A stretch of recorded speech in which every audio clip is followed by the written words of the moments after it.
It all happened during my junior year of college almost 30 years ago. 4 other girls and myself were living off campus in a house we rented together. It started in the fall with phone calls where the caller would just hang up, but gradually progressed to heavy breathing and moaning. In the beginning we ignored it and then nervously laughed it off, but then the nature of the calls changed. The person calling, a male voice, would specifically ask for my roommate or myself by our first name. He'd breathe heavily and moan and then hang up. When it reached this point we called the police and phone company to see if the call could be traced. The police came to talk to us but basically said that while the calls were disturbing, they weren't threatening and therefore couldn't really do anything. The phone company wouldn't do anything either. I think it being a college town they felt there were bigger issues for them to deal with. The calls kept coming, but now the person would comment about what my roommate or I were wearing or how our hair looked. My roommate and I each had jobs at our college's student union at the front desk.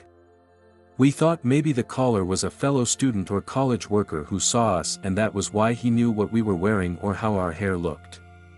We called the police again and this time they took it a little more seriously, but still no phone trace. The phone company agreed to change our number to unlisted, but to get the number changed it would be an additional charge. We were college students strapped for cash, so changing the number wasn't an option. At the same time all this was happening, occasionally one of us would come home and find the front door unlocked. As there were 5 of us living in the house we just thought that one of us went out and forgot to lock it. Then one weekend night I was home alone. My roommates had gone out for the evening and I stayed in because I wasn't feeling well. The phone rang and it was the caller again. This time he mentioned that he knew I was alone and maybe I wanted company. He told me not to worry because he knew how to let himself in the house. As he talked he even commented about what was on the television in my house at the time. I immediately called my boyfriend and several other friends and begged them to come over right away. I also called the police and they said they would send a car. My boyfriend got there first and while he was there the person called again. My boyfriend answered the phone and the caller just laughed at him and told him he couldn't protect me forever. My boyfriend had closed all the shades and curtains and the caller made a comment about it to him. It was then that we knew whoever was calling had to be a neighbor and had been watching our house. The police finally showed up and we shared what happened. This time they took it more seriously. They went to the houses around that had lights on and rang the doorbells and talked to a few people. They said they would send extra patrols to go monitor our street the next few days. My boyfriend was in a fraternity and for the next week or so he or some of his frat brothers spent the night sleeping in our living room to help us feel safe. Our landlord came and switched out the locks to the front and back doors. As far as we knew the police didn't get a tap for our phone, but we never heard from the caller again. My roommates and myself were cautious for the rest of the year. We made sure our blinds or curtains were shut all the time once it got dark and always checked to make sure the door was locked. None of us wanted to be alone in the house, especially after dark. It also changed how we viewed our neighbors. While we didn't know everyone around our house, we had met quite a few of them. My roommates and myself felt we couldn't trust the people around us and were afraid to interact with them. The year did end with something unnerving though. My roommate and I each received a note with the same message at work. The notes were dropped off during the last week of school before we went home for the summer. Each note simply said, "I'll miss you." We never did find out who made the calls or sent us the notes, but my roommate and myself were pretty sure it was a neighbor. Before we continue, please subscribe, like, comment, and share. My family and I used to live in a rough neighborhood when I was a kid. One night, it was just my mom, my 2 siblings, and I at home, and my dad was gone on a business trip. Around midnight, someone started knocking on our door. My mom woke up, went to the front door, and asked who it was. No one answered. She thought that maybe it was some kids playing ding-dong ditch, so she went back to bed. About 30 minutes later, again, someone starts knocking. She gets up and peers through the side window to see if she can spot anyone out there, but nobody is there. She starts to worry, so she goes back to the room, grabs my dad's double barrel, and sits in the living room in the dark, waiting. Then, more knocking. My mom begins shouting at whoever it is that she is going to call the cops and that if anyone tries to come in, she would shoot them.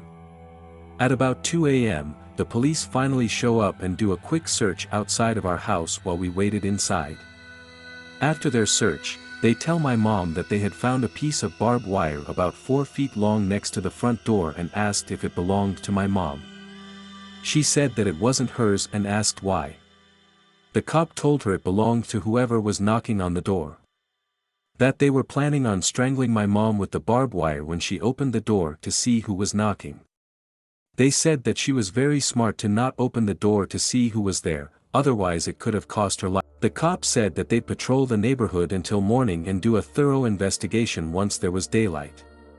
That morning, as they were searching around the house, they found footprints leading around to the back of the house and up to my bedroom window.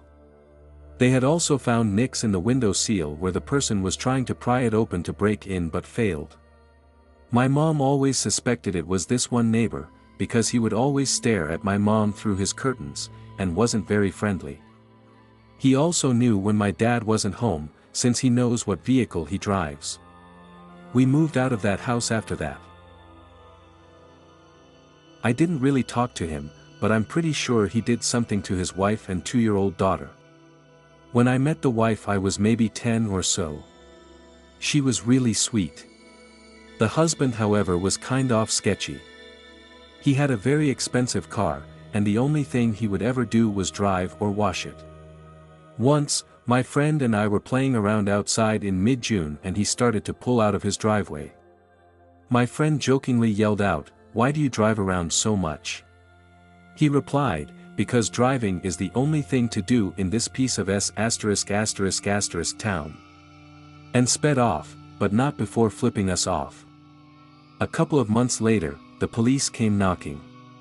They asked my mom if she knew anything about the neighbors, said that he and the wife had supposedly gotten divorced, and asked if we knew the whereabouts of his wife/kid. We said no, of course, and they told us that apparently the wife ran away and they couldn't track down the daughter. The only thing we knew about the wife was that she had a 2-year-old, was maybe pregnant, and that she drove a white Jeep. A couple months later, the husband was cleaning his car, and my mom and I were leaving for an appointment, when my mom noticed the white Jeep in the garage. If the wife had run off, then wouldn't she have taken the Jeep? The dude saw that my mom had noticed the white Jeep, and a couple days later, he sold it. At one point, we had gotten a package for them delivered to our house. So, we went to return it. His house smelled like pot and the deceased, and we saw a gun on the dining room table. I really hoped that it was a misunderstanding or something, and that the wife took the kid and ran as far as she could.